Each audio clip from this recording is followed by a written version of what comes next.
À Limoges, depuis sa création en 1974, le centre de formation pour apprentis du Moulin Rabot a formé plus de 25 000 jeunes âgés de 15 à 30 ans. Aujourd'hui, nous accueillons 728 apprenants au CFA, dont un peu plus de 600 apprentis. Et ces apprentis sont répartis dans différentes branches professionnelles. Nous avons la branche de l'automobile, celle de l'alimentation, la coiffure, la petite enfance et d'autres métiers de l'artisanat. Le bâtiment d'un côté, l'artisanat de l'autre, avec en son milieu une kyrielle de branches professionnelles au cœur du débat sur la réforme de l'apprentissage engagée par le gouvernement. À ce jour, les CFA sont pilotés par les régions, qui les financent à hauteur de 50%, le reste provenant de la taxe d'apprentissage. Mais demain, le système pourrait disparaître, laissant place aux branches professionnelles plus ou moins bien organisées.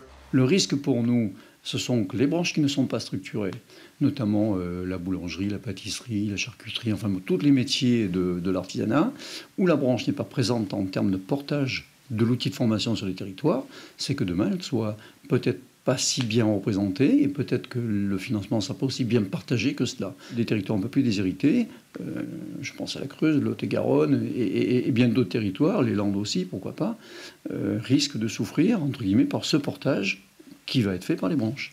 Cet éventuel dispositif supporté par les branches ne devrait pas impacter les centres de formation pour apprentis de Bordeaux et de Limoges, mais pourrait avoir pour conséquence de fragiliser les CFA présents en lycée professionnel, le tout sur fond d'aménagement du territoire.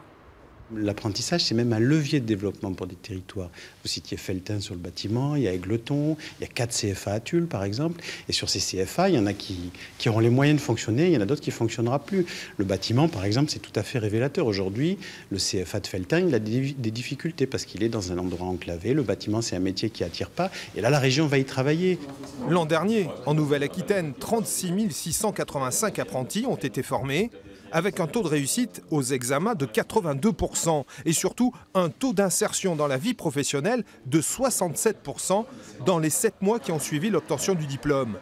Une réussite d'apprentissage délivrée par les 115 CFA de la région, un nombre qui, selon les experts, devrait fortement diminuer si la réforme de l'apprentissage s'oriente vers un pilotage des CFA par les branches professionnelles.